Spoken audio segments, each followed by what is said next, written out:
यीशु के जीवित सामर्थ्य के नाम में फिर एक बार आप सबको नमस्कार। मैं प्रभु को धन्यवाद देता हूँ। पिछले रविवार से परमेश्वर ने मुझे अनुग्रह दिया।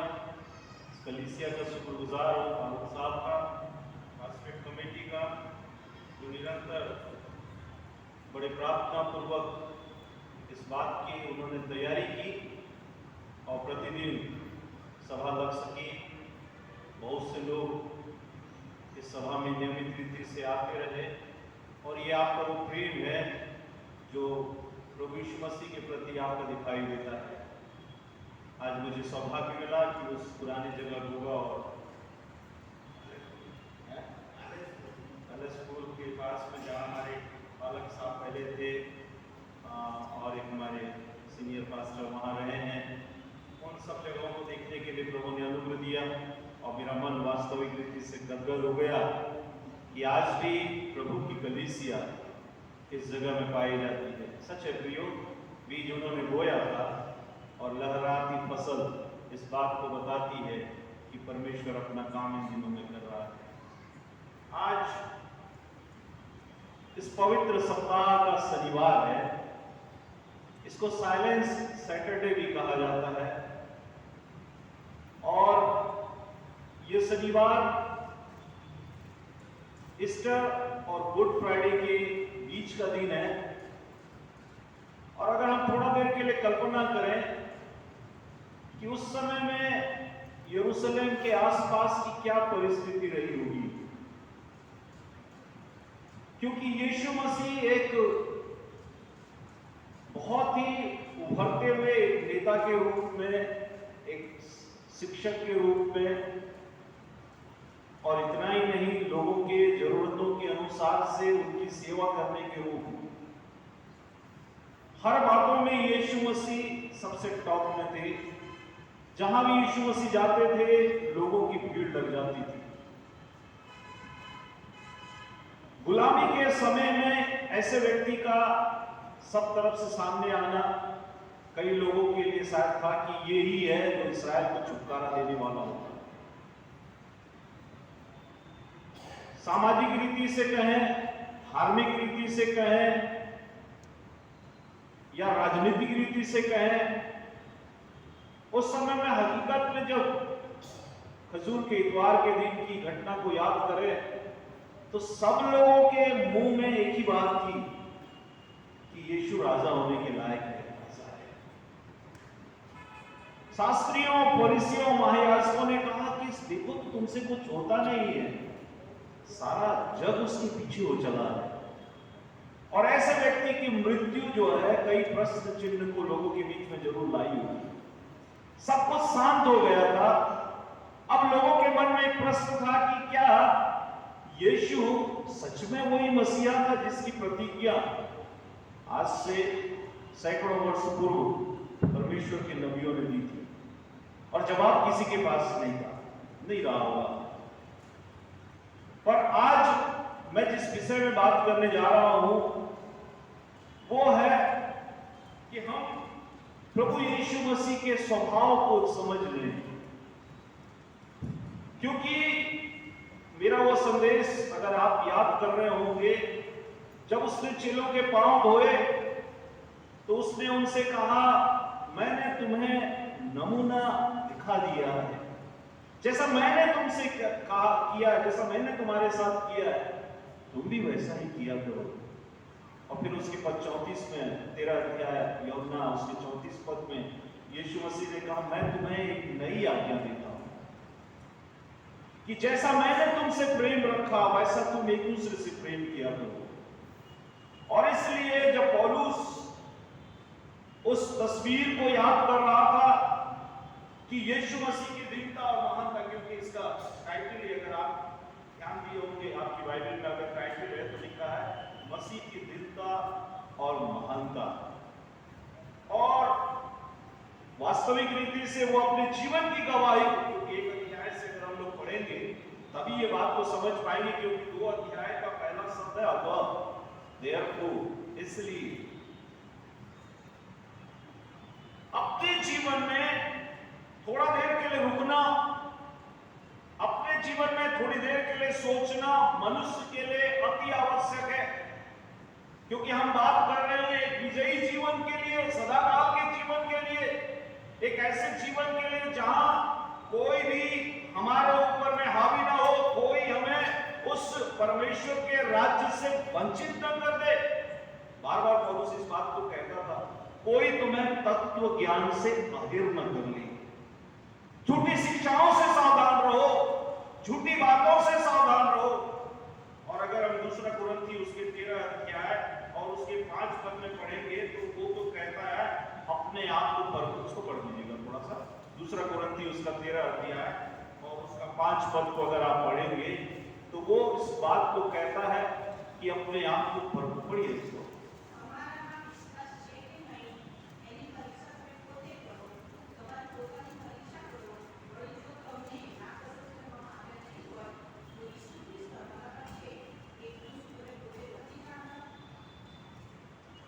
यहां स्पष्ट रीति से ये बात लिखी हुई है, क्योंकि आज आवश्यकता इस बात की है कि जो आदर्श प्रभु यीशु मसीह दे गया है, क्या कलीसिया उसके पीछे अक्षरशः चल पा रही है?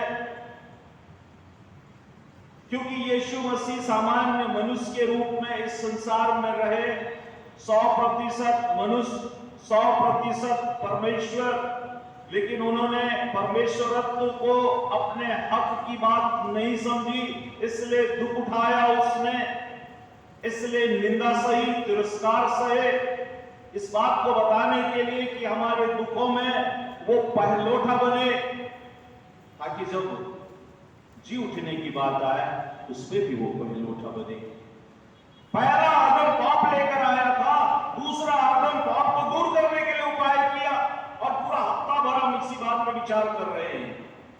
जब इतनी बातें परमेश्वर ने मनुष्य के लिए कर दी, तब मेरा और आपका कर्तव्य, उस गीत को भी हम लोग गाते हैं, रुक के जरा तुम सोचो तो मरने के बाद होगा क्या। समय परमेश्वर दिया है, समय परमेश्वर देता है, समय परमेश्वर देगा। मैं तीनों काल की बात कर रहा हूं। समय परमेश्वर दिया है, शायद हम असफल हो गए हैं, तो आज वो मौका है कि आज फिर से एक नई शुरुआत करें। कल भी परमेश्वर शायद समय देगा, अगर प्रभु का आगमन नहीं हुआ। बातें तो कहे, अब चिन्ह और सारी चीजें तो इस बात को प्रकट कर रही है कि हमें मालूम नहीं है कि परमेश्वर का पुत्र प्रभु यीशु मसीह न्यायों का न्याय किस दिन आ जाएगा। बाइबल बोलती पलक झपकते ही हम सब बदल जाएंगे, हवा में उसके साथ मिलेंगे। ये बाइबल की प्रतिज्ञा और आशा और विश्वास और पुनरुत्थान की सामर्थ की बात है। शायद कल उसको उन बातों को देखेंगे, पर इस बात को पाने के लिए, पर इस जीवन को अपने भाग बनाने के लिए, अपने आप को उसके साथ में जोड़ने के लिए पौलुस कहता है अपने आप को परखो। मनुष्य है, इसलिए हमारे पास में एक उत्तम गुण है कि हम अपने आप को परख सकते हैं कि विश्वास में है कि नहीं। दूसरी बात कहता है अपने आप को जांचो। आपने परीक्षा लिखा, अपने आप को जांचो। और खुद को जांचना इस दुनिया का सबसे कठिन काम है। इसलिए प्रभु ने पहले ही कहा तो अपने भाई की आंख में तिनका क्यों दिखता है? क्या तुझे अपनी आंख का लट्ठा नहीं सूझता है? एक कपटी, पहले अपनी आंख का लट्ठा निकाल, तब तू अपने भाई के आंख का तिनका भली भांति निकाल सकेगा। ये मानवीय टेंडेंसी है कि हम दूसरों की गलतियों को पहले देखते हैं, लेकिन पौलुस कहना चाहता है अपने आप को जांचो। क्या तुम अपने विषय में यह नहीं जानते कि यीशु मसीह तुम्हें है? नहीं तो तुम जांच में निकम्मे ठहरे हो। हर चीजें परमेश्वर के वचन में स्पष्ट लिखी है प्रियो, और इसलिए परमेश्वर इस बात को जानता है कि हर एक लोगों की कमजोरियां हैं, हर एक लोग कहीं ना कहीं डामाडोल स्थिति में हो पड़ सकते हैं। इसलिए परमेश्वर कहता है वह जो मुझे, इस बात को कहता है वह जो मुझे सामर्थ देता है उस पर मैं सब कुछ कर सकता हूं। फिलिप्पी 4 के। और इसलिए फिलिपी की पत्री जो है वो यीशु मसीह के एक उत्तम रूप को मनुष्यों के सामने में एक आदर्श के रूप में रखती है। इसलिए लिखा, जैसे यीशु मसीह का स्वभाव था वैसे ही तुम्हारा भी स्वभाव। अंग्रेजी में उसके लिए 2 शब्द लिखा है, the mind same as the Christ, the attitude is the Christ, same as the Christ। ये इसका मतलब ये है कि इस जीवन में कई बार हमको इस बात को समझना है कि हम इस परमेश्वर को जिसको हम लोग जान रहे हैं वो हमारे जीवन में किस प्रकार से है या नहीं है। दूसरे शब्दों में यीशु मसीह ने इस बात को यूहन्ना रचित सुसमाचार के उसके 15 अध्याय में बता दिया था, अबाइड इन मी, मुझ में बने रहो, जैसे मैं अपने पिता में बना हुआ हूं ऐसे तुम मुझ में बने रहो। वो एक अलग विषय, बड़ा विस्तृत विषय है।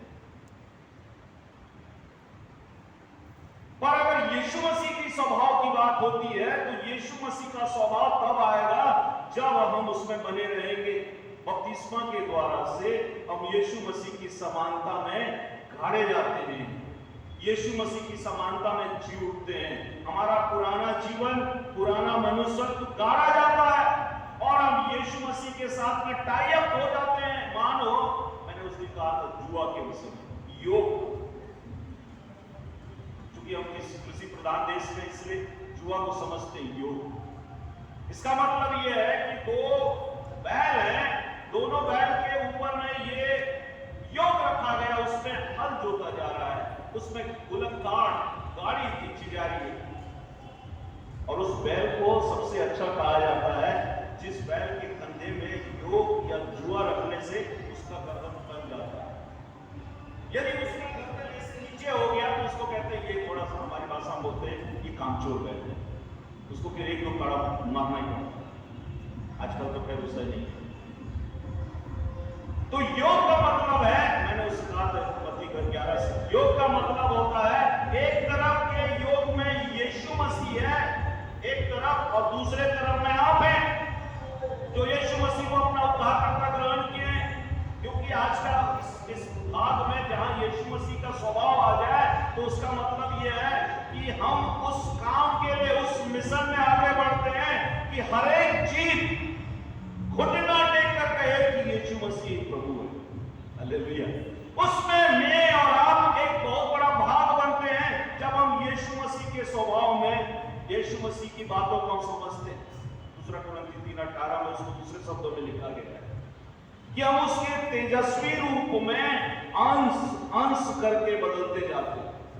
आपको मालूम है जितने टीचर हैं, एक सर्कल का उसका पूरा डिग्री कितना होता है? एक सर्कल जी, हाँ 360 होगा। हाफ सर्कल बोलिए, थोड़ा सा आप लोग कभी कभी बोलेंगे तो अच्छा होगा। कल तो मैं चला जाऊंगा शायद, आपको मैं नहीं बोल रहा हूँ। 180 एंड क्वार्टर 90। इसका मतलब यह है कि जब आप यीशु के स्वभाव को अपने जीवन में समझते हैं, इसका मतलब यू बिगिन विद पॉइंट। ऐसे धीरे धीरे धीरे धीरे धीरे धीरे आप होते हैं, और जब पूरा सर्कल हो जाएगा तो उसका मतलब है कि आप पूरी रीति से यीशु मसीह में चले गए, और हो सकता है वो आपका लास्ट अंश करके एकदम से ये ऐसा नहीं है कि स्विच ऑन हुआ और तुरंत हो जाए। और इसलिए मैं कह रहा था कि एक तरफ यीशु मसीह साहब कह रहे थे, मैं जानता हूं, इसका अनुभव किया। हमारे यहाँ का एक बैल जो है वो कुछ हो गया तो एक बैल के साथ मैं भी कुछ देर तक जुटा, 15-20 मिनट में मैं थक गया, तब समझ में आया कि कितना बैल परिश्रम करता है। तो यीशु मसीह एक तरफ है, मैं एक तरफ हूं। इसका मतलब यह है कि I am with Jesus for the work of Jesus. मेरा उसमें कोई रोल नहीं है, मेरी कोई इच्छा की बात नहीं है। यीशु मसीह जिस काम को करने के लिए, बाइबल बताती है, फिर आप बिल्कुल बाइबल को बहुत अच्छे से पढ़िएगा कि बाइबल बताती है कि यीशु मसीह जिन जिन नगरों में आप जाने पर था वहां उसने 70 मनुष्यों को 2-2 करके भेजा, अपने 12 शिष्यों को दो दो करके भेजा। इसका क्या मतलब है? आज भी वही बात मेरे और आपके जीवन में लागू होती है, और इसलिए मैं इस बात को बताना चाहता हूं कि जब हम यीशु मसीह के साथ योग में जुटते हैं, इसका मतलब यह है जो यीशु ने हमारे लिए मापदंड रखे हैं, जो यीशु हमारे जीवन में जो बात को कहा है, हम उसके अनुकरण करना शुरू कर देते हैं। इसीलिए प्रभु यीशु मसीह ने जब अपने चेलों को चुना, समाचार 5 अध्याय उसके 1 से 11 में अगर आप पढ़ेंगे पतरस के चुनाव के विषय, और ये जो शब्द इस्तेमाल हुआ पूरे बाइबल में, अगर आप देखेंगे तो ये बाइबल में करीब 13 बार इस्तेमाल हुआ है। फॉलो मी, मेरे पीछे हो ले, मेरे पीछे हो लो। और पतरस के विषय में इस बात को हम देखते हैं कि रात भर उसको कुछ नहीं मिला। ये कहानी, ये संदेश बार बार हम पढ़ते हैं, सुनते हैं, पर मैं इसमें से एक बात को आपको बताना चाहता हूं कि रात भर उसके जीवन में निराशा थी, लेकिन जब प्रभु यीशु मसीह उसके जीवन में आए तो हम जानते हैं कि उसको ढेर सारी मछलियां मिली, और वो अपना जाल और सब कुछ छोड़कर यीशु मसीह के पीछे हुई। और यीशु मसीह ने उसको एक प्रतिज्ञा दी कि मैं तुमको मनुष्यों को मछुआरा बनाऊंगा, जीवते मनुष्यों को तो पकड़ा करेगा। और प्रेतों के काम में हम देखते हैं कि वो पतरस जिसके कपड़े खुशबूदार होते थे, वो पतरस जो सब प्रकार से हर बातों में बहुत ही उतावली से काम करने वाला होता था, बड़े गंभीर रीति से जब उसने उस संदेश को दिया तो बाइबल बताती है सुनने वालों के हृदय छूट गए। और 2 बार बड़ी बड़ी जीवती मछलियां कलीसिया में जुड़ गई। पहली बार अगर आप देखेंगे काम 2:41 में, तो वहां पर संख्या दी हुई है 3000 लोग प्रभु में आ गए। और दूसरा एक संख्या 5 अध्याय के 15 पद में अगर आप पढ़ेंगे तो लिखा है 4000 लोग प्रभु में मिल गए। यीशु मसीह का स्वभाव, यीशु मसीह का attitude, the mind of Jesus, यीशु मसीह के जैसा उसके जीवन में सब बातें होने लगी तो बाइबल बताती है प्रियो कि वो एक बड़ा सामर्थी व्यक्ति बन गया। और मैंने इसलिए इस बात को कहा, ये मौन शनिवार जो था शायद उनके लिए इस बात के लिए था कि वो सोचे कहां है। प्रतिज्ञाएं उनके साथ में थी, लेकिन प्रतिज्ञाओं के प्रति उनका ध्यान नहीं था, डरे और भयभीत हुए थे।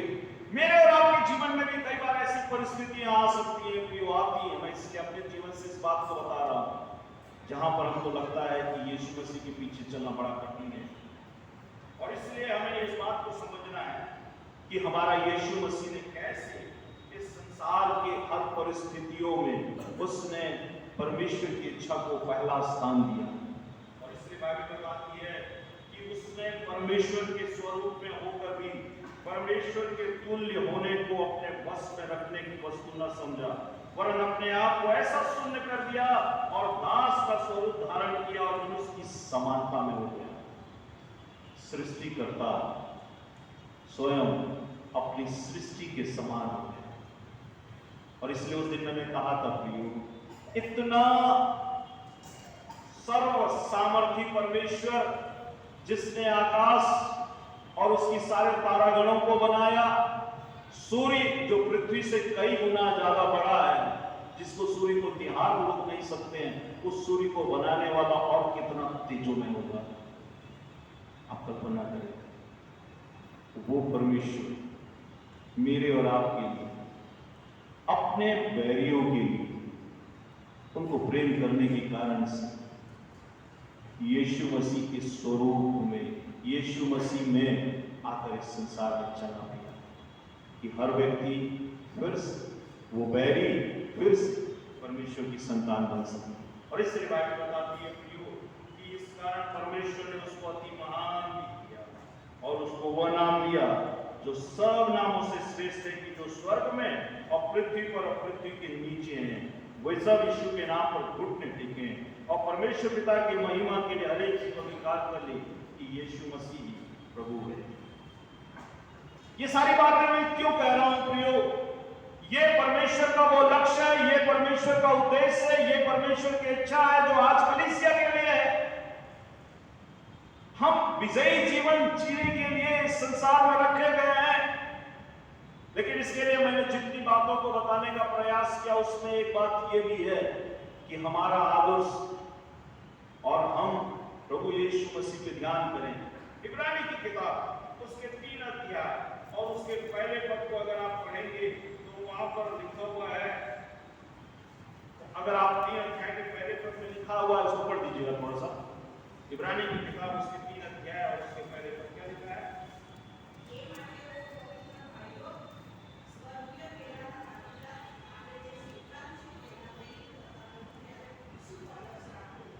लिखा हुआ है, तुम जो स्वर्गीय बुलाहट में भागी हो।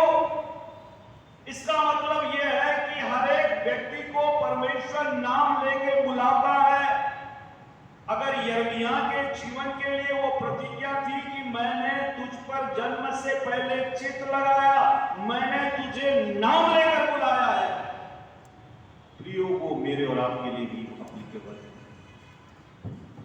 मैं और आप भी उस रिश्ते में आ सकते हैं। इसलिए इब्रानी का लेखक कहता है, तुम जो स्वर्गीय बुलाहट में भागी हो, अपने महायाजक यीशु पर जिसका तुम अंगीकार करते हो, बाइबल बोलती है ध्यान करो, उसको सोचो उस रीति से कि कैसे उसने परमेश्वर की इच्छा को इस संसार में अंजाम दिया। परिस्थितियां उसके विपरीत थी, वो लोग जो उसके साथ में थे उसके विरोध में चले गए। हर एक जिसके लिए उसने भलाई किया, शायद वो भलाई को याद करने के लिए उनको मौका ही नहीं मिला। आज भी तो यही होता है। यीशु के नाम में सामर्थ है, प्रेज़ द लॉर्ड। यीशु के नाम में चंगाई है, प्रेज़ द लॉर्ड। यीशु के नाम में आशीष है, प्रेज़ द लॉर्ड। यीशु के नाम में सब चीजें सब मिलेगी, प्रेज़ द लॉर्ड। और यीशु के लिए मैं आप क्या कर रहे हैं, वो एक प्रश्न हमेशा अनुत्तरित रहता है। हम प्रभु यीशु मसीह के उस स्वर्गीय बुलाहट के भागी है। इसका मतलब यह है कि आज मेरा और आपका प्राइम ड्यूटी है कि हम उस काम को सोचें, उस काम को करें जो प्रभु यीशु मसीह ने शुरू किया, जिसके लिए उसने 3.5 साल तक अपने चेलों को ट्रेन किया। और धन्यवाद, एक चेला को छोड़कर बाकी चेले लोग अपने जीवन के आखिरी सांस तक उन्होंने अपने जीवन की परवाह नहीं। मैंने कहा वो नमूना जिसको प्रभु यीशु मसीह ने दिया, वो नमूना सिर्फ पांव धोने तक सीमित नहीं था। वो नमूना कलवरी के क्रूस पर, जिसको हम गुड फ्राइडे कहते हैं, उस गुड फ्राइडे के एक घंटे एक घड़ी पर वो नमूना प्रदर्शित हो रहा था। वो 7 वाणियां जिसके विषय में पूरी कलीसिया, पूरे संसार के लोग मनन करते हैं, 3 घंटे की क्रूस की आराधना होती है, वो मनन करते हैं। वो एक प्रभु यीशु मसीह का वो बताया हुआ नमूना था जो आज हर एक विश्वासियों के लिए, हर एक लोगों के लिए, उसने जो कहा वो किया, उसने जो सिखाया पहले उसने उसको अब व्यवहार में खुद लेकर आया। और इसलिए इब्रानी उसके 12 और उसके 1 और 2 पद को भी अगर आप पढ़ेंगे प्रियो, तो यही बात जो इब्रानी के 3 अध्याय में लिखी हुई है, यही बात 12 के 1 और 2 पद में भी लिखा है कि इस कारण जबकि गवाहों का ऐसा बड़ा बादल हमको घेरे हुए है, तो आओ हर एक रोकने वाली वस्तु और उलझाने वाले पाप को दूर करके, ध्यान दीजिएगा यहाँ पर 2 बातें लिखी हैं, हर एक रोकने वाली वस्तु और उलझाने वाले पाप। हम जानते हैं कि एक धावक जो है, जो दौड़ता है, वो ज्यादा वेट लेके नहीं दौड़ सकता, लगेज लेके नहीं दौड़ सकता। लेकिन मसीह जीवन में कई बार संसार की कई चीजों को हम लोग अपने साथ लेना चाहते हैं, मसीह जीवन में उसको भी साथ में साइड में रखना चाहते हैं, और इसका परिणाम ये होता है कि धीरे धीरे हम उस दौड़ से वंचित हो जाते हैं। कई बार हमारे जीवन में समस्याएं थोड़ी सी आती हैं, हम वहीं पर बैठ जाते हैं, और कई बार ऐसा लगता है कि इस्राएलियों की जैसे हम वापस चले जाए मिस्र देश। इससे अच्छा तो गुलामी का जीवन था, कम से कम वहां पर सारी चीजें खाने को तो मिलती थी। दुख और तकलीफों का वो भोजन भी अच्छा लगता है जब परमेश्वर के साथ चलते चलते कोई समस्या हो जाए।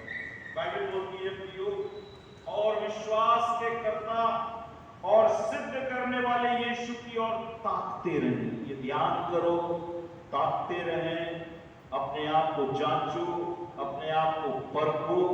ये बाइबल का एक आह्वान है प्रियो। मैं तो कहता हूं ये परमेश्वर का अनुग्रह है। क्यों? अगर नहीं कर रहे हैं तो करना शुरू करें। यदि हम इसको गहराई से गंभीरता के साथ नहीं ले रहे हैं तो हमारे लिए एक गोल्डन अपॉर्चुनिटी है, शुरू करें। क्योंकि परमेश्वर के पास में आने के लिए कभी भी विलंब नहीं होता है। हर एक व्यक्ति कभी भी अपने जीवन की नई शुरुआत प्रभु यीशु मसीह के नाम से कर सकता है।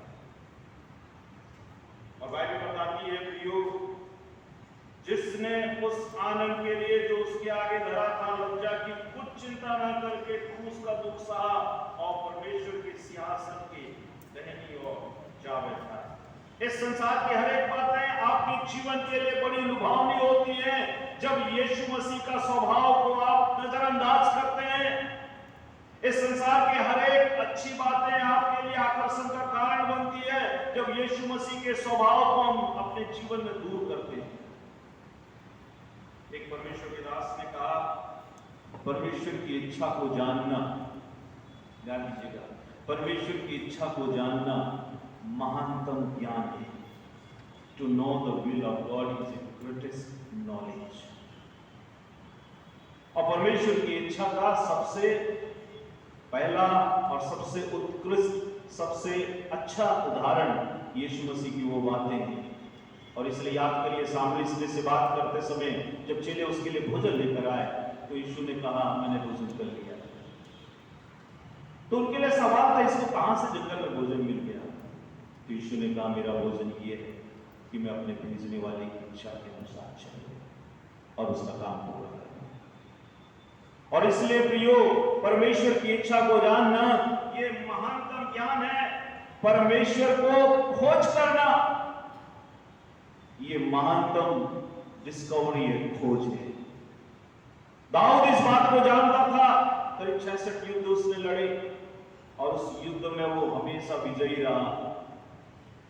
ये अलग बात है कि जिंदगी के और युद्ध जो उसके शारीरिक सांसार आंखों की अभिलाषा और शारीरिक अभिलाषा थी, उसमें वो कुछ देर के लिए हार गया। उसने अपने पुत्र सुलेमान को कहा, हे मेरे प्रिय पुत्र सुलेमान, अपने पिता परमेश्वर का ध्यान रख और उसकी खोज में रह। अगर तू उसकी खोज में रहेगा वो तुझे मिला करेगा। और हम जानते हैं पिता की उस ज्ञान के अनुसार से सुलेमान जब तक परमेश्वर की खोज में रहा, परमेश्वर ने उसको हर प्रकार से, हर रीति से परमेश्वर ने उसको आशीषित किया। उसकी कीर्ति दूर दूर तक फैल गई, उसका राज्य दूर दूर तक दृढ़ हो गया। ये अलग कहानी है कि आखिरी उसका उतना अच्छा नहीं रहा, पर वो जानता था कि वो उससे गलती हुई। इसलिए सवोपदेशक की किताब में वो लिखता है कि अंत की बात यही है कि परमेश्वर का भय मानो। हमारे जीवन में भी कई बार ये बातें आ सकती हैं प्रियो, और इसलिए हम उसकी खोज करते रहे। और तीसरी बात जिसको मैं बताना चाहता हूँ ये है कि अगर हम परमेश्वर का कार्य करते हैं तो ये हमारे लिए महानतम उपलब्धि होती है। If you do the work of God, it is the greatest achievement. प्रियो, विजयी जीवन के लिए परमेश्वर ने मुझको और आपको बुलाया है। हमारे लिए सबसे बड़ा आदर्श यीशु मसीह है। ध्यान करने की बात यीशु मसीह पर है, ताकने की बात यीशु मसीह पर है। संसार की हर एक चीजें लुभावनी हो सकती हैं, लेकिन यीशु मसीह हमारे जीवन के लिए सब कुछ करके दिया है। इसलिए हम असफल न हो, क्योंकि हम विजयी जीवन जीने के लिए बुलाए हैं। प्रभु हमारी सहायता करें। हर एक उत्तम बातें जो परमेश्वर की वचन में लिखी हुई हैं हमारा भाग बने, कमजोर न पड़े और किसी रीति से संसार की बातों में हम फंस न जाएं। इसलिए परमेश्वर का दास जिस प्रकार से कहता है कि हम परमेश्वर की उस स्वर्गीय बुलाहट के भागी हैं, हम जिस यीशु का अंगीकार करते हैं उस पर हम ध्यान करें। प्रभु इन वचनों के द्वारा से आप सबों को आशीषित करें और हम यीशु मसीह के स्वभाव में आ जाएं। यीशु मसीह के जैसे हमारा धीरज हो, यीशु मसीह के जैसे हमारे जीवन में हर एक बातें रहने पाए, संसार की बातों को छोड़कर हमारे जीवन के हर कार्य में यीशु मसीह सबसे पहला स्थान रहने पाए, और तब हम शैतान और उसकी हर एक युक्ति, हर परिस्थितियों पर जयवान होंगे। प्रभु आप सबको आशीष